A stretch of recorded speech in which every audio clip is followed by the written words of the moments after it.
করে ওনাকে পা ধুয়ে আমার জলে পাটাকে ধুয়ে করে তারপরে জানার জন্য ওনাকে দেখতে কেমন, যে আমি ওর মুখের দিকে তাকাবো নাকি? ও আমার কর্মচারী, আগে আমার পুজো তবে ঠাকুরের পুজো। আমি বললাম, ওরে বাবা, এ কি অহংকার! আমি সেই সোলের কাছে মন থেকে প্রাণ থেকে ক্ষমা চাইছি, যার জন্য ওরা আমার কাছে কষ্ট পেয়েছিল, আমার ব্যবহারে দুঃখ পেয়েছিল, আমার ব্যবহারে কষ্ট পেয়েছিল, তাদের কাছে আমি মন থেকে ক্ষমা চাইছি। এটা যদি ডেইলি করতে থাকে না, গতবারে এখানে আমরা ওকে অনলাইন দেখলো, ও ও মনে করো কোনো একটা ভালো বন্ধু হলো, সে যদি ওকে হাতে একটু টাচ করলো, ব্যাস আতঙ্ক শুরু হয়ে গেল। না, আমাকে টাচ ম্যাডাম, আমি এমনি করলে তো জন্মে বিয়েই করতে পারছি না, আমার বন্ধুত্ব হচ্ছে কারোর সাথে, যেই আমাকে একটু হাত ধরতে গেল, ব্যাস আমি সঙ্গে সঙ্গে তার কাছ থেকে সরে আসি। পাস্ট লাইফ দেখায়, দেখার পর যখন নিয়ে আসি, তখন একটা আমাদের একটা স্ক্যান করানোর রাজা হাজবেন্ড ছিলেন রানী, প্রচণ্ড মানে অত্যাচার করতো রানীর ওপরে, প্রচণ্ড। শেষকালে রানীকে মেরেই ছিল, কিন্তু তরোয়াল দিয়ে, বুকের উপরে তরোয়ালের আঘাত দিয়ে মেরে। থ্যাংক ইউ বলতে চাই, আমি থ্যাংক ইউ বলতে চাই এই জন্য যে আমি ঋণ মুক্ত হলাম। তো নমস্কার বন্ধুরা, কেকে পডকাস্ট আবার স্বাগত জানাই। আজকে আমাদের সাথে কে আছেন সেটা আপনারা অলরেডি দেখেছেন, তাই ক্লিকও করেছেন। সুপ্রিয়া ম্যাম, সুপ্রিয়া লাহিড়ী ম্যাম একজন পিএলআর আর্টিস্ট আমি বলবো, কারণ তার কাছে যারা যারা শিখেছে এবং যারা পিএলআর সেশন নিয়েছে তারা সবাই কিন্তু প্রশংসনীয় কথা বলেছে। আর বেশি কথা বাড়াবো না, কিন্তু আমরা আজকে কিন্তু অনেক রকম বিষয়ে কথা বলেছি, যেটা হচ্ছে পিএলআর স্টোরিজ তো গুচ্ছের আছে, তার সাথে সাথে কর্মাটা কি, কর্মা, আমরা কি কথা বলছি, কতটা ভেবে কথা বলছি, কতটা ভালো কাজ করছি, পুরোটা কিন্তু ডিপেন্ড করে আমাদের কর্মার উপর। সত্যি কি তাই? আগের জন্মের কর্মা, আমরা এখন যে এই বর্তমানে যে কর্মাটা করছি সেটা কতটা ভালো খারাপ হচ্ছে, সেটা তো পুরোটাই আজকে আমাদের এই পডকাস্টে আছে। তো যেভাবে ম্যাম আমাদের সাথে কন্ট্যাক্ট, না এটা আমি ভুল বলছি, আমি ম্যামের সাথে যেভাবে কন্ট্যাক্ট করেছিলাম বা যে নাম্বারতে আমি কল করে, সেই নাম্বারটা ব্লিঙ্ক করছে আপনাদের সামনে, সেই নাম্বারে কল করতে পারেন। কোনো রকম ভালো জিনিস, ভালো কথা যদি সারা বিশ্বের বাঙালির কাছে পৌঁছে দিতে চাইছেন সেটাও করতে পারেন, বা চাইছেন কোনো প্রমোশনাল কাজ করতে সেটার জন্যও যুক্ত হতে পারেন। কল করুন, কথা বলবো, আর ডাইরেক্ট সুপ্রিয়া ম্যামের কাছে।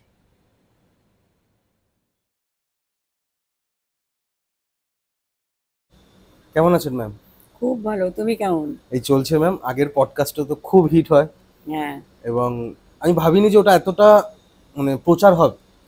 কারণ হচ্ছে যে আমরা যে সময় ওটা রিলিজ করি পুজোর কিছুদিন বাকি, তাও মানুষ এতটা ভালোবেসেছে। ছুটির মধ্যে করেছিলে হ্যাঁ, মানে বোধহয়। পুজো যে হ্যাঁ হ্যাঁ সপ্তাহে তার হ্যাঁ আগের হ্যাঁ সপ্তাহে হ্যাঁ। বৃহস্পতিবার আমি রিলিজ করি, এবং এতটা ম্যাসিভ হিট হয় সে তো আর সবাই জানে, সেটা এখনো ফোন মানে আসে। কৌশিক, কি বলবো, তখন আমি পুজোর ছুটি এনজয় করব না ফোন ধরবো, এটা হয়ে গেছিল প্রবলেম আমার জন্য। সেই জন্য আমি একটু আগে একটা কথা বলি, আমাদের তো একদম অনেক একদম। আলোচনা হবে।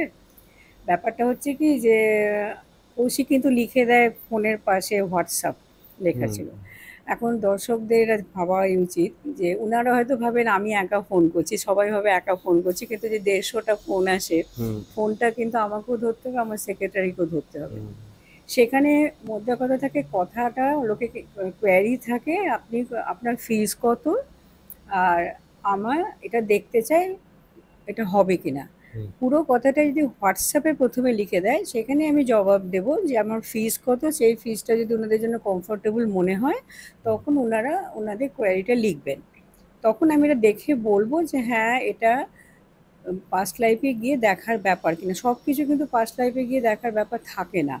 ছোট ছোট ছোট ব্যাপার, হয়তো কেউ বললো আমার পেটের অসুখ কখনো ঠিক হয় না, কি আমার একটা ছোট্ট দোকান আছে, আমি কেন উন্নতি করতে পারছি না, এইগুলো কিন্তু পাস্ট লাইফে বেকার পড়ে। যখন মনে করো কেউ খুব কষ্ট করে একটা রোজগার করছে জিনিসটা, সেখানে একটা বড় অ্যামাউন্ট দিয়ে, অ্যামাউন্টটা ভালোই থাকে, স্বামী দেখায় কি দিয়ে দেখাক না হুম কেন, আমি তখন হয়তো কিছু একটা টিপস বলে দিই, এটা করো সেটা করো, সেইভাবে সেটার জন্য ফোন ধরা হয় না। হুম হোয়াটসঅ্যাপে যদি করে দেন, আপনারা লিখে দেবেন, আমি জবাবটা নিশ্চয়ই দেবো। ফোন আমি সারাদিনে 10টা থেকে 12টা ফোন আমি ধরি, আমি সত্যি কথা বলছি। তার মধ্যে যার হয়ে গেল তার হয়ে গেল, কথা বলে নিলাম। মেসেজে আমি জবাব রাত্রি 12টা 1টা 2টো পর্যন্ত আমি দিই, দুটা মোটা আমি দেবই, এইটা আমি আগে থেকে বলে রাখলাম। এবার শুরু করি আমাদের আলোচনা। একদম ম্যাম, একদম। তো প্রথমে আপনার কাছ দিয়ে কোন পিএলআর এর ঘটনা আমি পেতে চলেছি, মানে দর্শকরা পাবে? দেখো, পিএলআর এর ঘটনা তো পডকাস্টে বলেই যাচ্ছি, আর সেগুলো যেগুলো বলছি সেগুলো মানে কথাই হচ্ছে গল্প হলেও সত্যি, হুম ঘটনাগুলো সত্যি। আর এর মধ্যেও অনেকগুলো ঘটনা আছে, পুরনো কিছু ঘটনা আছে। আমি ক্লাস করানোর সময়তেও তো অনেক রকমের ঘটনার সম্মুখীন হচ্ছি না, যখন হুম ক্লাস হুম। করাচ্ছি তখন আমি নিজেও দেখাচ্ছি এবং ওদের একে অপরকে বলি যে তোমরাও দেখাও, তোমরাও দেখাও।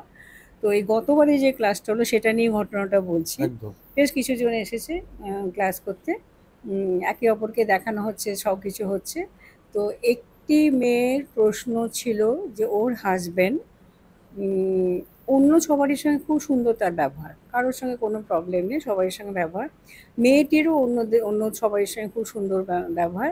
কিন্তু হাজব্যান্ড ওয়াইফ দুজনের মধ্যে, সম্পর্কের মধ্যে মাঝে মাঝে যথেষ্ট প্রবলেম ক্রিয়েট করে। কি কি বিতৃষ্ণা হয়? হয়ে যাচ্ছে। হ্যাঁ, বিতৃষ্ণা হয়ে যাচ্ছে। হ্যাঁ, মানে সেটা মানে বলা উচিত না, যে পার্সোনাল ব্যাপার। অনেক রকম প্রবলেম তাদের মধ্যে আসতে থাকে। ঠিক আছে? এবার এখানে শুরু হলো দেখা। যে দেখো কি হয়। দেখা গেল মেয়েটি আগের জন্মে অ্যা রাজা ছিল। আর হাসব্যান্ড ছিলেন রানী। ওকে। এখন যদি বলা হয়, অনেকে কথায় তুলছে, সবসময় দেখা যায় বেশিরভাগই হয় জমিদার কিংবা রাজা-রানী। সেটা একটা ব্যাপারও আছে। তখন ছোট, ছোট স্টেট নিয়ে তৈরি হতো। এখানকার একটা ছোট গ্রামের একটা জমিদার, কি একটা ছোট স্টেটসের রাজা তখন হতো। বড় তোমার মোগল আমলের অত বড়, বড় রাজা-রানীর ব্যাপার নয়, ছোট, ছোট হুম। ব্যাপার। তো সেখানেও দেখা গেল মেয়েটি ছিল রাজা, হাসব্যান্ড ছিলেন রানী। প্রচণ্ড মানে অত্যাচার করতো রানীর ওপরে, প্রচণ্ড। শেষকালে রানীকে মেরেই ছিল, কিন্তু তরোয়াল দিয়ে, বুকের উপরে তরোয়ালের আঘাত দিয়ে মেরেছিল। এবং যখন মারা হলো, হাজব্যান্ডের মৃত্যু হলো, তারপরে ওটা একটা লাইফ দেখা গেল, যে বোঝা গেল যে তুমি যখন এত মারতে তোমার পার্টনারকে, তার মানে উল্টোটা তুমিও পাচ্ছ, এই জন্মে তুমিও সেটা পাচ্ছ। এবারে ওটা তো আমি দেখালাম। এবারে যখন ট্রেনিং হচ্ছে, এবার স্টুডেন্টরা একে অপরকে দেখাচ্ছে। এবারে আমার এই ঘরের মধ্যে হচ্ছে, চলছে। তো একটা জায়গাতে ওই মেয়েটিকে আরেকজন দেখাচ্ছে, আমার স্টুডেন্ট ট্রেনিং নেওয়ার পর দেখানো শুরু হলো। আমি তখন আরেকজনকে দূরে দেখাচ্ছি, আমি শুনতে পাচ্ছি না কি হচ্ছে। কিছুক্ষণ পরে দেখছি খুব হাসাহাসি হচ্ছে, ব্যাপার নিয়ে কী ব্যাপার। সব শেষ হলো যখন, দেখা গেলো এই মেয়েটির আরেকটা জন্ম দেখছে। এবার ও ওয়াইফ, হাজব্যান্ড একই পার্টনার, কিন্তু দেখা যাচ্ছে ওই হাজব্যান্ডের প্রচুর সম্পত্তি ছিল, সমস্ত কিছু ঠকিয়ে মকিয়ে হাজব্যান্ডের কাছ থেকে পুরো ক্যাপচার করে, মারধর করে হাজব্যান্ডকে বাড়ি থেকে বের করে দেয়। মানে বউ হাজবেন্ডকে বের করে দেয়। বের করে দেয়। বিশাল ব্যাপার। এবারে তো হলো, এই নিয়ে চলছে, একই কাণ্ড করে সেরকম চলছে। এবার তো পাস্ট লাইফ থেকে বের করার ব্যাপার, এবার তোমাকে আমরা বের করে আছি। না, আমি এখন বেরোবো না, আমি খুব এই জীবনটা আনন্দে আছি, আমাকে ভোগ করতে দাও স্বাভাবিক তোমরা। স্বাভাবিক এটা। মানে এতটাই ইনভলভ হয়ে পড়েছিল আনন্দটাকে, যে একটা আনন্দ কত হতে পারে, যে একটা পুরো প্রপার্টি পেয়েছি, ওই পেয়েছি নিয়ে। এটা তো হলো। এবং আরেকটি মেয়ে, সে তার বিয়ের বয়স হয়েছে, কিন্তু বিয়ে করবো না, ছোট বোনের বিয়ে দিয়েছে, কিন্তু নিজে বিয়ে করবো না, দুই বোন। তো ওই মেয়েটি বললো, এবার আমি যখন ওকে দেখাচ্ছি, আনলাম তোমার কি প্রবলেম বলো তো, তখন বললো এরকম, ওর বোন আমাকে বললো দিদি বিয়ে করতে চায় না কেন, সেটা দেখুন। ওখানেও দেখছি একটা ভালো ফ্যামিলিরই মেয়ে, এসে বাবা মায়ের যথেষ্ট পয়সা আছে। আর মেয়েটি একমাত্র সন্তান। তো আমি বললাম তোমার বয়স কত, বললো এই 16-17 হবে। তো আমি বললাম তোমার বিয়ে হয়েছে, কারণ তখনকার সময় তো ছোটো ছোটো বাচ্চাদেরও বিয়ে দিয়ে দিত। বলছে না, বিয়ে হয়নি। আমি ঠিক আছে, তোমার 10 বছর বাড়িয়ে দিলাম, দেখো তো তোমার বিয়ে হয়েছে কিনা। বললো না, হয়নি। আলাম আমি তোমার আরও 10 বছর বাড়িয়ে দিলাম, তোমার বিয়ে হয়েছে? বলছে না, হয়নি। আলাম তখনকার সময় তো তো এরকম এত বয়স পর্যন্ত মেয়েদের বিয়ে না হওয়ার হতো না, না। তখন যখনকার যুগও দেখছি। আমি বললাম তুমি বিয়ে করোনি কেন? বলছে আমি আমার মা বাবাকে ছেড়ে কোথাও যেতে চাই না, কেননা আমার মা বাবাকে দেখার কেউ নেই, আমি একমাত্র সন্তান। তো আমি বললাম যে ঠিক আছে, সেটা হতে পারে, যে এবার তুমি দেখো তুমি কতদিন বেঁচে ছিলে, তখন তুমি কি, তোমার কি অবস্থা ছিল? তখন কি মা বাবা বেঁচে থাকবেন? মা বাবা মারা গেছে। ওর জীবনটা একাকিত্ব হলো, এবং ওর জীবন তখন বেশ মানে 70-75 এরকম একটা বয়স। বললো আমি এতই দুর্বল, এতই আমার জীবনে কষ্ট, কেউ নেই আশেপাশে, কেউ নেই, আমি একদম একা ম্যাডাম। আমার এত কষ্ট হচ্ছে যে কি বলবো। আমি দেখলে তো, তাহলে কি হলো, তুমি যে বিয়েটা স্যাক্রিফাইস যার জন্য তুমি করলে, ওনারা তো চলে গেলেন তোমাকে ছেড়ে, তুমি থাকলে, তাহলে এই জীবনে কেন বিয়ে করতে চাইছো না? এখন তো তোমার বোনও আছে। আবার সে এক কথা, আমি বিয়ে করব না, আমি আমার মা বাবাকে ছেড়ে কোথাও যাব না, আমি আমার মা বাবার কাছেই থাকবো। এক জিনিস ঘুরে এসছে, ওর বোনের বিয়ে দিয়েছেন। তোমার তো বোন এখন আছে, তোমার কলকাতাতে আছো, তোমার বোন আছে, তোমার ওই আছে, তাহলে কি হতে পারে? বলছে, না, বিয়ে তো করলোই না, করবে না বলে দিল। তার সঙ্গে আরেকটা কি দেখলো, হঠাৎ ও বললো 10 বছর পরেও আমি বিয়ে করি, তখন আমার মা কিন্তু মারা গেলেন। এই জন্য আমি বলি না যে ফিউচারটা আমি দেখাতে চাই না। তো যাই হোক, সেটাও কি দেখলো, 10 বছর এখন অনেক দেরি আছে।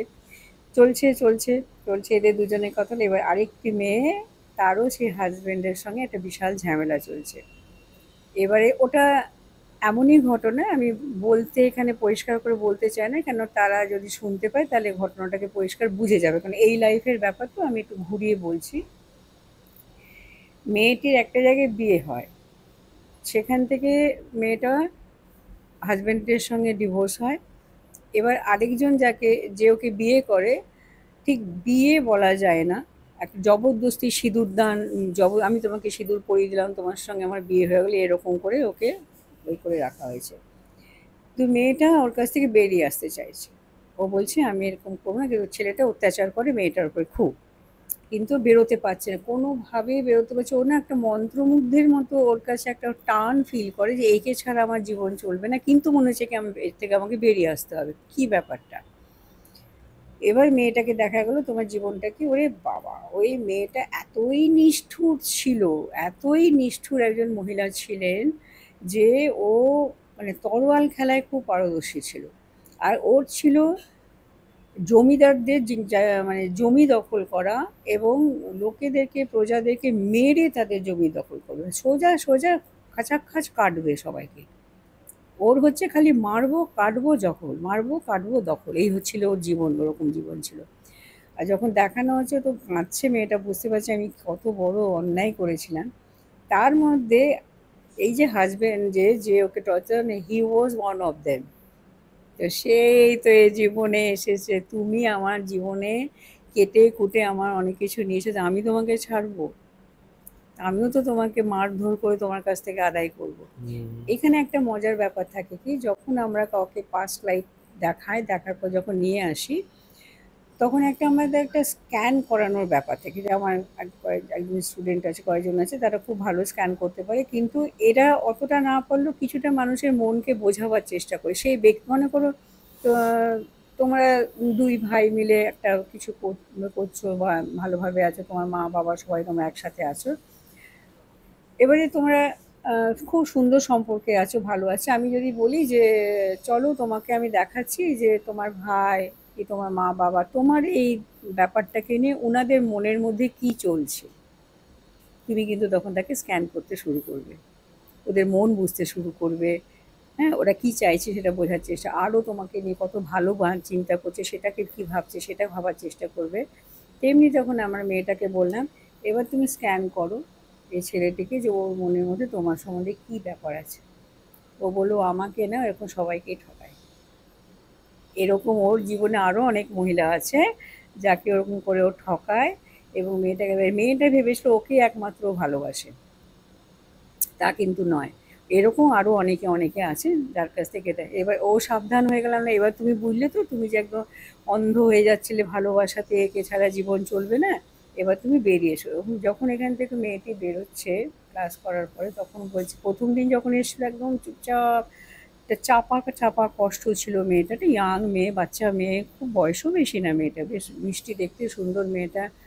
আমি দেখে দেখে ভাবছিলাম এই মেয়েটার জীবনে এত কষ্ট, কত লোকের কষ্ট থাকে। তখন বললো, ম্যাডাম আমি একদম এত হালকা হয়ে যাচ্ছি, এবং আমাকে একটা কথা লিখেওছে মেয়েটি, যে আমি খুব সব কিছু বুঝলাম ম্যাডাম, আর এবার ঘুরে দাঁড়ালাম, এবার আমি সমস্ত কিছু ঠিকঠাক করে, যেদিন আমি ঠিক করবো সেদিন আমি আপনার সামনে গিয়ে দাঁড়াবো, আমি করেই ছাড়বো জিনিসটাকে, মানে অধিকার বোধ হুম। যেটা, ওকে ছাড়বে, ছেড়ে নিজের জীবন, ও মেয়েটি নিজে খুব ট্যালেন্টেড মেয়ে, কিন্তু ওর জীবনটাকেও আটকে রেখে দিয়েছে একটা জায়গাতে, করে উঠতে পারছে না। সুতরাং ও যেই পাস্ট লাইফ দেখলো, নিজের জীবনীটা দেখলো, এবং এই জীবনে এসে যার সঙ্গে ও সম্পর্ক, যাকে নিয়ে ও এত চিন্তা করছে, তার মাইন্ডটা রিড করতে পারলো। মাইন্ডটা রিড করার পরে বুঝতে পারলো আমি কিভাবে এগোবো, কিভাবে। এটাও কিন্তু একটা বড় ব্যাপার পাস্ট লাইফের ট্রেনিংয়ের মধ্যে। খালি ট্রেনিং করলে হবে না, আমি ট্রেনিং দিচ্ছি অনেককেই।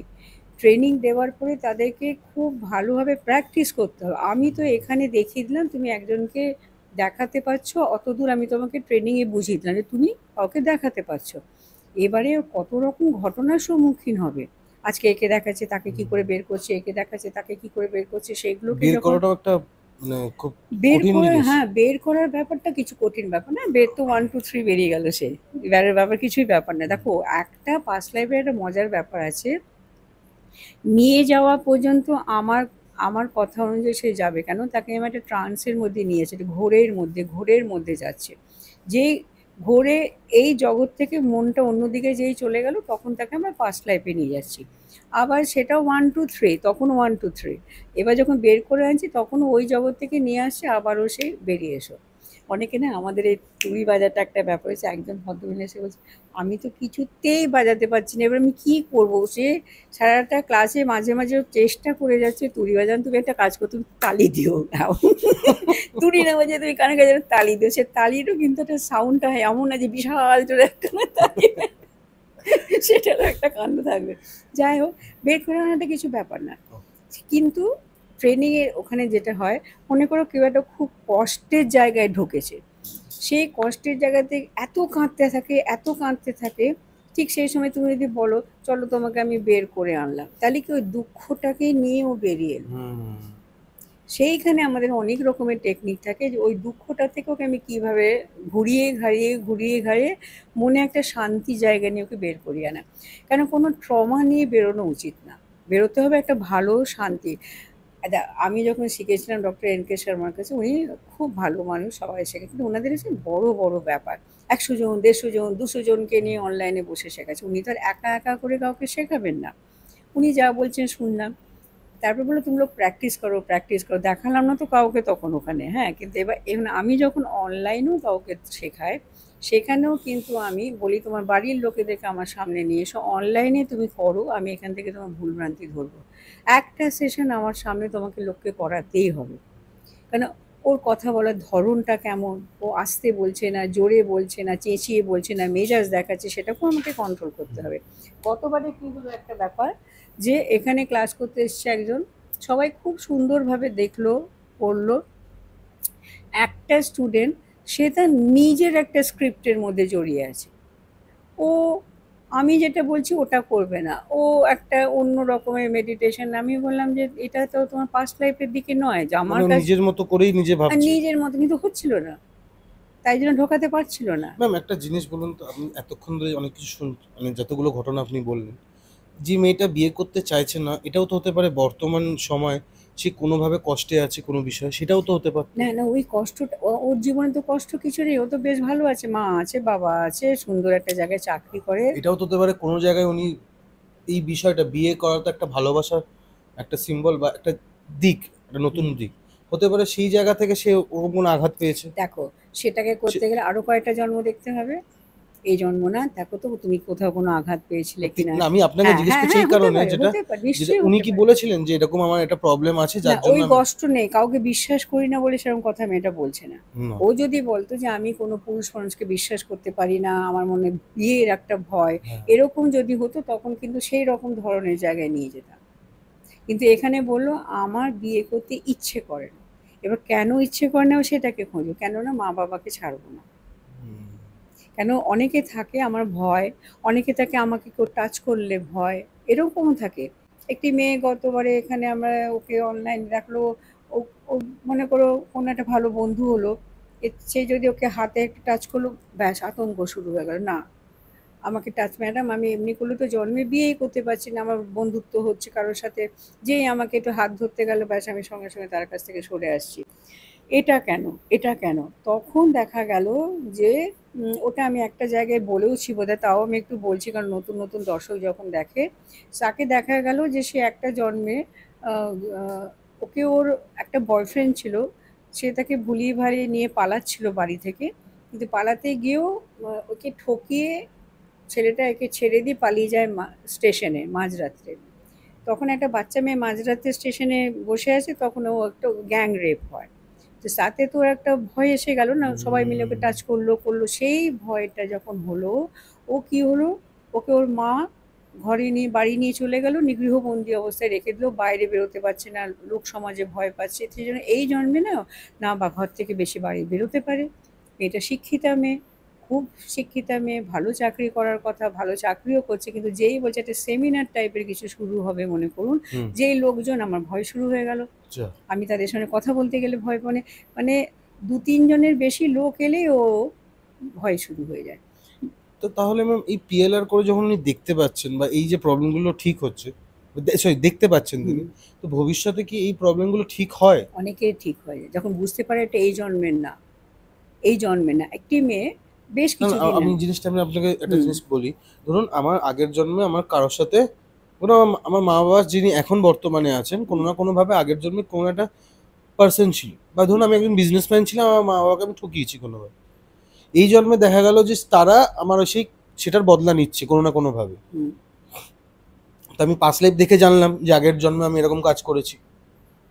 তা আমার বর্তমানে কি চেঞ্জ হবে? আমি সেটা একটু বলুন তাহলে। বর্তমানে যখন চেঞ্জ হবে, যে তুমি দেখলে যে তুমি তোমার বাবা মাকে ঠকিয়েছিলে, নাকি তো হ্যাঁ, মানে বাবা আগের মাকে জন্মে তুমি। একটা সাধারণ লোক ছিল তারা। হুম। তাদেরকে আমি ঠকিয়েছিলাম কোনো না কোনো কারণে, ধরুন জমি রিলেটেড কোনো কারণে। তো বর্তমানে আমি সেটার ফল ভোগ করছি। আমার বাবা-মা আমার সাথে খুব বাজে ব্যবহার করছে। হুম। তো আমি যদি পাস্ট লাইফ দেখি, তাহলে আমার কি ভালো হবে? আমি কি সেই জায়গা থেকে ঠিক হবে আমার বাবা-মার সাথে সম্পর্ক? ঠিক হয়। কিরম ঠিক হয়? তুমি যখন দেখতে পেলে ব্যাপারটা যে হুম। এই গরিব মানুষগুলোকে আমি ঠকিয়েছিলাম, এদের জমি জায়গা নিয়ে আমি নিজে আরাম রাজত্ব করেছিলাম আরকি। তখন রিভেঞ্জ নেবার জন্য কিন্তু ওইভাবে ওরাই আসে। আশেপাশে আত্মীয়স্বজন এসে ঢুকেই কিন্তু তখন শুরু করে দেয় রিভেঞ্জ নেওয়া। তখন তোমার কি করতে হবে? সেই শোলের কাছে ক্ষমা চাইতে হবে। সেই শোলের কাছে। ওটা কিন্তু এত ভালো কাজ হয় কৌশিক, তোমায় কি বলবো? মানে এই জন্মে তো মা-বাবার কাছে করে লাভ নেই। কেন, এনারও তো সেই ব্যক্তি তো অনেক বছর আগে, তো সেই সোলটা তো অন্য সোল।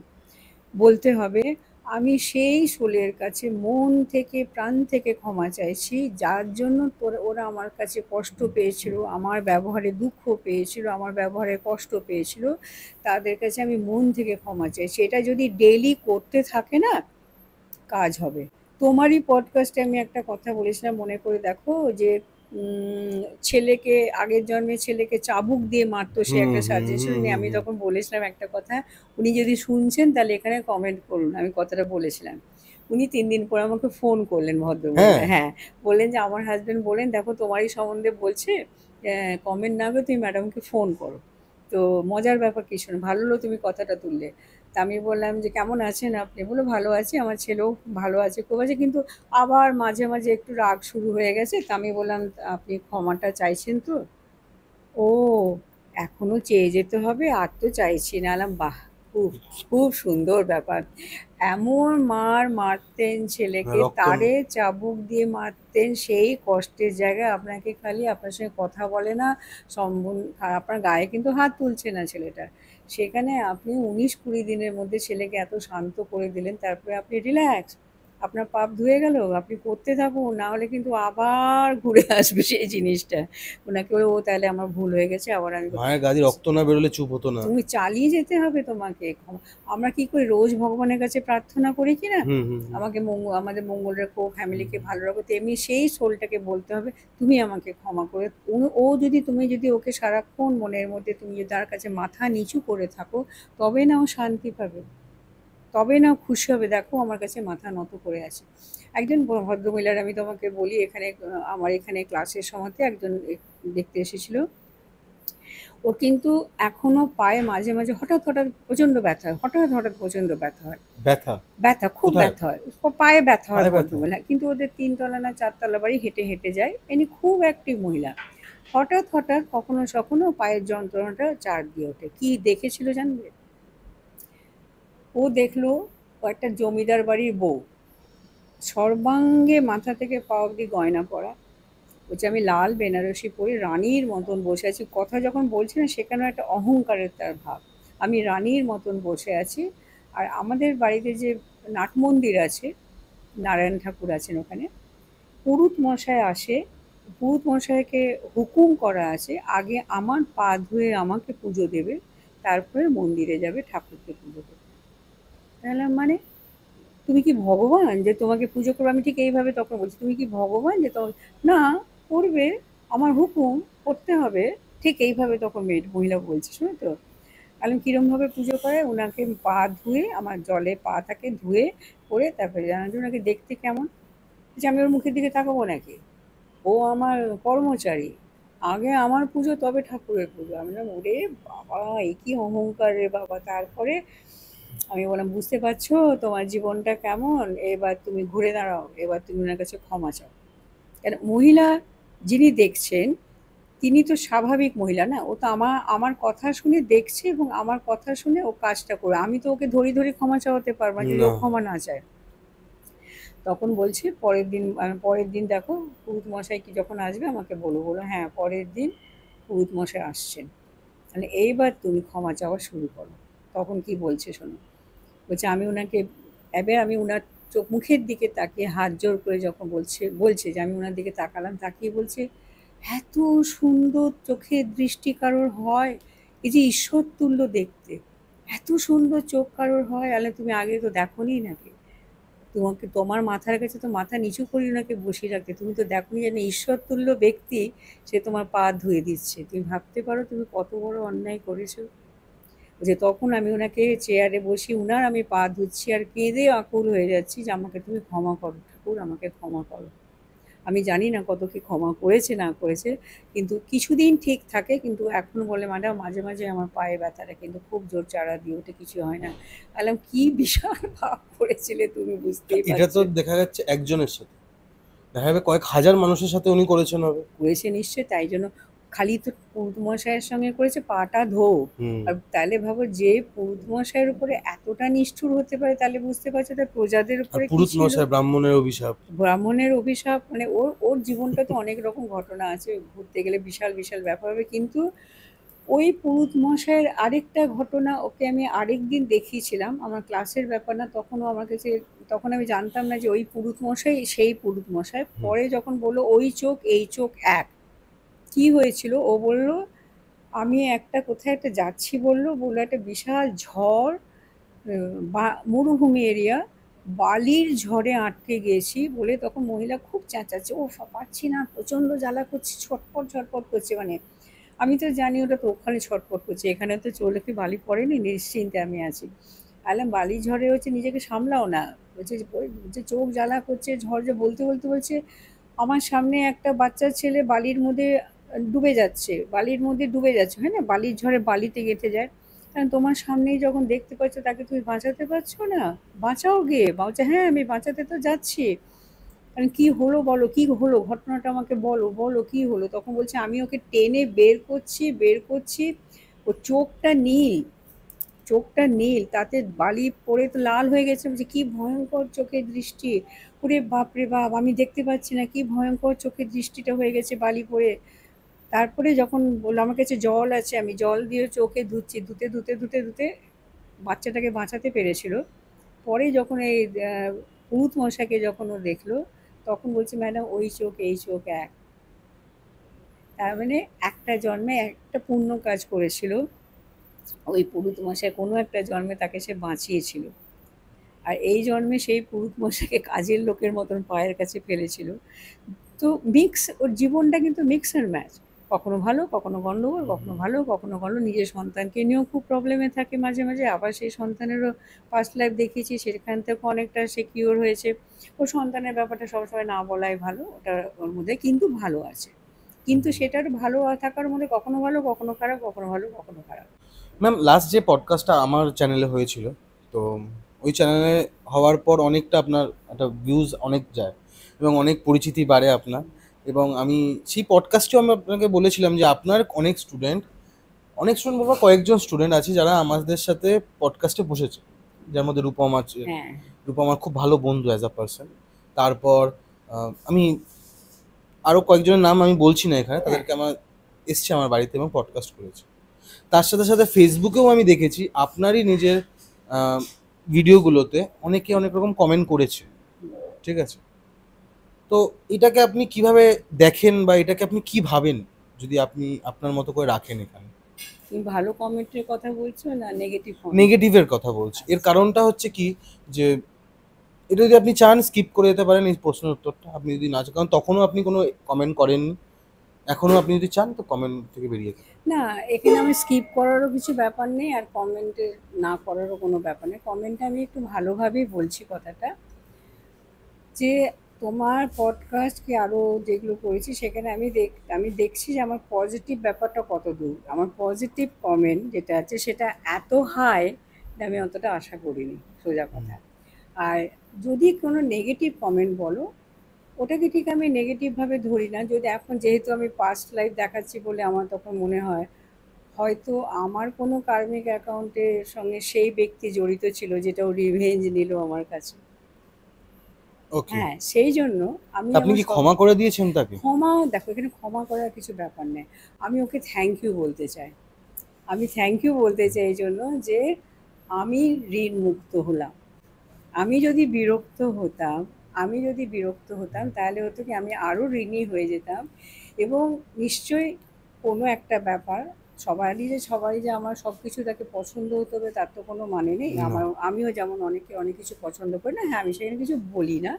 এখানে একটা হয় যে বলে দেয় হয়তো লোকেরা, অনেকে শুনছে তারা আমার সম্বন্ধে, আমার কিন্তু তাতে কিছু মনে হয় না। আমি তাকে থ্যাংক ইউ এই জন্য বলি যে নিশ্চয়ই তোমার সাথে বা আপনার সাথে আমার আগের কোনো জন্মের একটা কিছু কার্মিক অ্যাকাউন্টে জড়িত ছিলাম, যেটা আমি ঋণী হয়েছিলাম আপনার কাছে। আপনি এটা বলে আমাকে ঋণ মুক্ত করে দিলেন।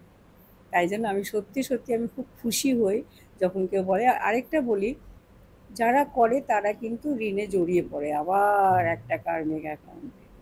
তো আপনার কি কর্মা বা এই কর্ম, এই জিনিসটাকে বিশ্বাস হয়, বা এটা কোনো আমি না কোনো 100% বিশ্বাস করি। এই জন্মেতেও আমাকে সেটা ভোগ করতে হবে, পরের জন্মতেও ভোগ করতে হবে। এই নয় যে আমি এই জন্মটা পুরোটা আমি ভোগ করলাম। আমি আমাদের একটা বলছি, জানি না কীরকমভাবে কোথায় কথাটা যাবে।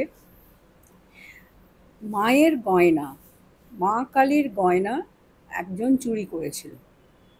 তিনি এমনই দেবী, কোথাকার কিছু বলবো না আমি, এমনই উনি দেবী যে খুব জাগ্রত মা। তার মাথা থেকে পা অবধি পুরো সোনার গয়নায় ভরা ছিল। কালী পুজোর রাত্রে সেই গয়নাটা ওনাকে পরানো হতো, তারপর ওটাকে উঠিয়ে রাখা হতো একটা অন্য লোকের বাড়িতে। সেই বাড়িতে যিনি মালিক, উনি হঠাৎ একদিন বললেন ডাকাতি হয়ে সব গয়না চুরি হয়ে গেল। তারপরে জানা গেল বাড়ির মালিক এবং ডাকাত একটা নিজেদের মধ্যে একটা করে সেটেলমেন্ট নিয়ে করে নিয়ে ব্যাপারটা সেটেলমেন্ট করে করা হয়েছে। পরবর্তীকালে দেখা গেল সেই মালিক কিন্তু অন্ধ হলেন, অন্ধ হয়ে? অন্ধ হয়ে মারা গেলেন। জীবনটা তার খুব কষ্টের কেটেছে, শেষ জীবনটা। আচ্ছা, এবার তুমি হয়তো বলতে পারো তাহলে তো অনেক অন্ধ আছে, তারা তো চুরি করেনি, তাহলে হলো কেন? আগের জন্মের ব্যাপার। কোনোটা আগের জন্মে, কোনোটা এই জন্মে, দুটো মিলিয়েই কিন্তু জন্মের মধ্যে থাকে। এবং দেখবে অনেকে বলে, অত তো আমারই কমেন্টে একজন লিখেছে খুব সুন্দর, উনি আমাকে লিখেছেন কথাটা, নেগেটিভ কথা কিন্তু খুব সুন্দর লিখেছেন যে লোকেরা তো বাজে কাজ করে বেশ তো ভালো জীবনটা কাটাচ্ছে। ভালো জীবনটা কাটাচ্ছে কেন? আগের জন্মে কর্মফল ভালো কিছু করেছিল বলে ভালো জীবন কাটাচ্ছে। আচ্ছা, এবারে ওর উপর বিরক্তটা কেন হচ্ছে? একটা মানুষ কোনো ভালো জীবন কাটাচ্ছে, তার প্রতি কেউ বিরক্ত হবে না? তো সেই যদি অন্যায় কাজ করে ভালো জীবন কাটায় তখনই লোকে বিরক্ত হয়। হুম কারো টাকা চুরি করলো, কাউকে খুন হুম হুম করলো, নি তখনই বিরক্ত। এমনিতে একটা ভালো আছে, মনে করো আমি বড় বড়, যেমন আমি বলছি টাটা বিড়লা কি আম্বানি, এদের উপরে তো লোকে কেন বিরক্ত হচ্ছে না কেন? কি বলছে ওনাদের আহ, সম্পত্তির উপর লোকেরা হিংসে করে, কত টাকা দেখো, কত টাকা দেখো, কিন্তু খুন করে ডাকাতি করে তো ওনারা করছে না, সেটা ওই রকমভাবে বিরক্ত হচ্ছে না। কিন্তু যখন কর্ম বলে এত বাজে কাজ করে হচ্ছে, তার মানে আগের জন্মের ভালো কর্মফলটা নিয়ে ভালো আনন্দটা পাচ্ছে। কিন্তু এই আনন্দটা পাচ্ছে কিভাবে না, খারাপ কাজ করে। এবার এটা কার্মিক অ্যাকাউন্টে জমলো। এবার হবে কি, যখন ভালো সময়টা চলে যাবে, এবারও খারাপ কাজের সময়টা যখন আসবে, সেটা তো তোমরা নাম কি বলবো, তোমরা দেখতে পাচ্ছ না কতজন জেলে যাচ্ছে, বড় বড় সম্মানিত ব্যক্তিরা জেলে যাচ্ছে, ভালো ভালোই তো জীবনটা কাটাচ্ছিলেন। কথাটা তো সম্মান চলে যাচ্ছে কোথা থেকে, আবার কার্মিক অ্যাকাউন্টে ভোগ করছে। হচ্ছে কি না দেখতে পাচ্ছ? তাহলে কিভাবে হচ্ছে? এই জন্মতেও করছে এবং এটাকে ক্যারি ফরওয়ার্ড করবে। কিছুটা এই জন্মে ভোগ করলো, কিছুটা নিয়ে যাবে, কিছুটা তার মানে সন্তানদের ওপরে চাপিয়ে দিয়ে চলে যাবে। কেন, ওরা তো ওই ওই সম্পত্তিটা তো ওরা ভোগ করতে শুরু করছে, অভিশপ্ত সম্পত্তি। কাউকে কেড়ে কারো কাছ থেকে টাকা নেওয়া হচ্ছে, কারো জমি কেড়ে নেওয়া হচ্ছে। আগেকার জমিদাররা কি করতো, খাজনা দিতে পারছে না, তাও খাজনা দিতে হবে, তাও খাজনা দিতে হবে।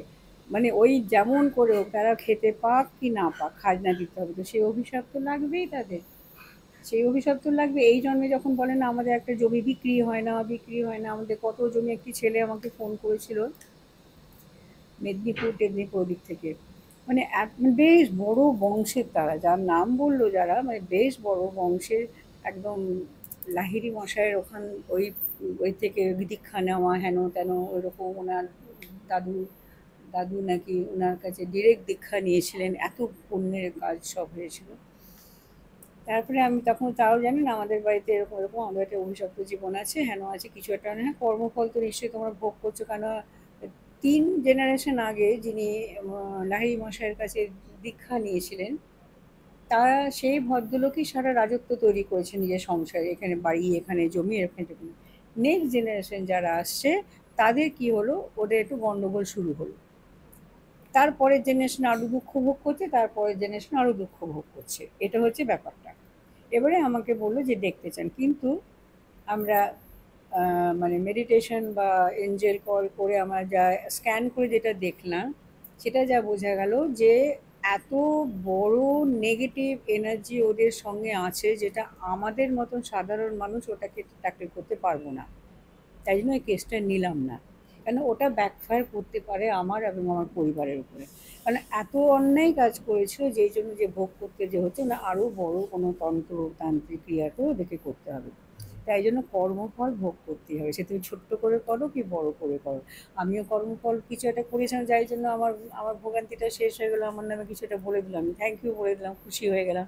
সেটাই তুমি দেখো না যে যে করেছে তার বেচারা কতদিন প্রতিদিন দেখছে তার বদলে কেউ ওটা রিপ্লাই দিচ্ছে কিনা, আমি কেন বিরক্ত হচ্ছি না, সেটাও তো হুম হুম কষ্ট। হুম।